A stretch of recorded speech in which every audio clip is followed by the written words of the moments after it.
Councillor Kelly. Councillor Kelly. Thank you very much, Mr. Mayor, and I don't think it will come as a surprise to anyone here that I want to talk about roads, given that so I did a budget survey this year with my residents, and 78% of the respondents put roads and road maintenance as their top priority. And often this gets discussed as a rural issue, but I don't think it is. I think it's highlighted in rural areas just because we have so many road kilometers. But 77% of the commuters in Ottawa primarily travel by personal vehicle. So roads matter citywide. According to the Canadian Infrastructure Report Card, who assesses the condition of Canada's municipally owned roads, states that municipalities should be spending at least 2% of the total value of their road infrastructure on maintenance or repairs. Our city currently sits around 1.1% of our roughly $16 billion of road infrastructure. Our own asset management plan and long-range financial plan establish that a state of good repair is the normal condition for our roads, and yet the latest version of our asset management plan, the overall condition of our roads is not good. Only a combined 36% of our roads are in very good or good condition, with a combined 64 in poor, fair, or very poor condition. This is consistent with what our Auditor General told us in 2024, that the city's maintenance funding within its asset management plan was understated by approximately $927 million over a 10-year period, pointing to a substantial and ongoing infrastructure funding challenge.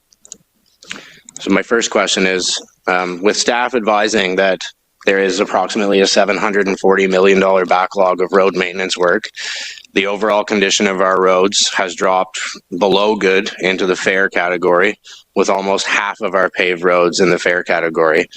Repair costs obviously go up the longer we wait. So with the current level of funding, how much do you predict the backlog of road maintenance work will increase over the next several years? Mr. Mayor, we have our updated asset management plans, which were in June, and so from a regulatory perspective, we will be updating that in about 4 years. So as of today, I don't have that figure and update. But with the current level of funding, would you predict that that deficit would grow or shrink? Mr. Mayor, in the forecasted 10-year, what we have in the asset management plans does not incorporate, because we don't have a new long-range financial plan. So our colleagues in finance will be bringing that forward either Q1 or Q2, and that will give us a better number, a better perspective in terms of how are we doing with that backlog. And just in terms of this year's budget and the long-term financial plan to come, do you see that anything in this year's budget or the long-term financial plan that would get our spending on road maintenance to the 2% that the Canadian Infrastructure Report Card recommends?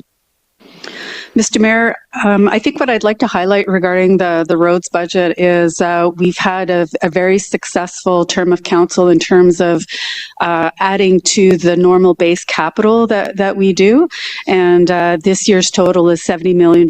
So I think we can say that this council has been very committed to putting extra dollars where possible for road resurfacing. And I'm certainly appreciative of that. I think we did some math in the ward office yesterday, and spending on roads this term of council is up 60% from last term, I believe, at least 50. So I will acknowledge that, and I am grateful for it. However, I still think we're far short of that 2% of our total infrastructure. So do we see a opportunity in the future in our long-term financial plan to get us to that 2%?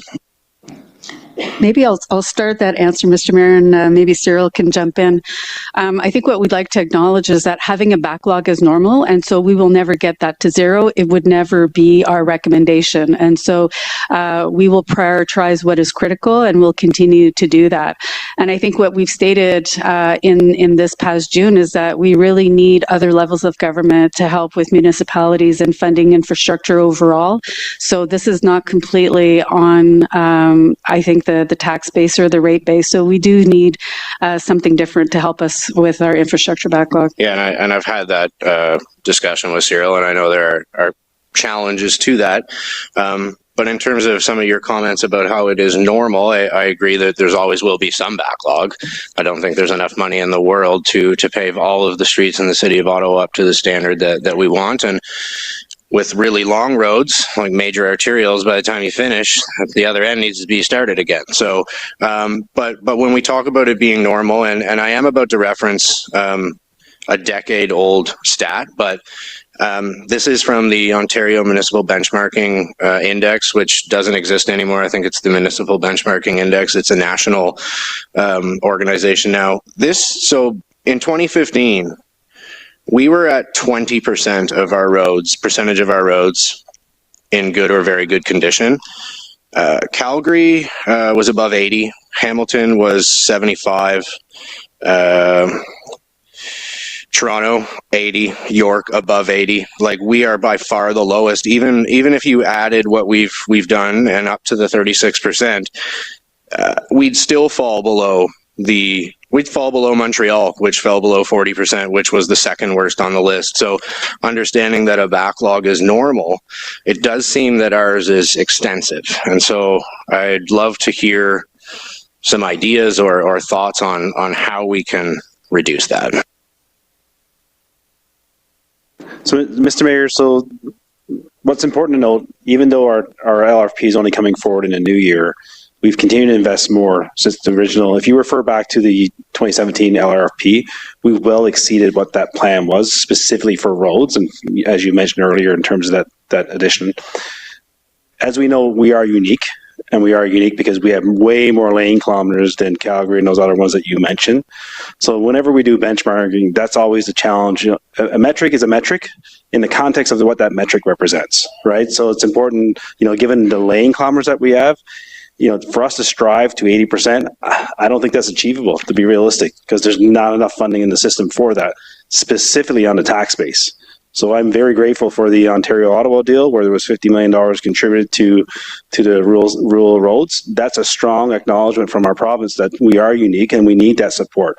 So what we're going to bring forward in the new year is, you know, strategies that we can afford, and then there's going to be strategies in terms of what we need support with to get to those levels that we need to strive for. But I don't want to be setting false pretenses in terms of setting a goal that is not achievable with the funding that we have access to. And based on what I'm hearing today, I sincerely hope that we're successful in finding some additional funds from other levels of government to fill that gap. But what are the financial and infrastructure consequences for our city if we don't fill that gap?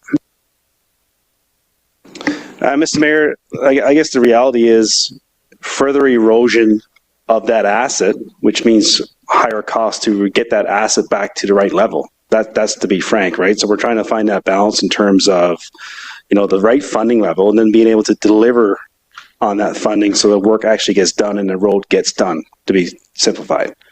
So the longer we wait, the more it costs, but we don't have the money to get it done. Yeah, I can see that's a bit of a quagmire. Thank you very much for your time.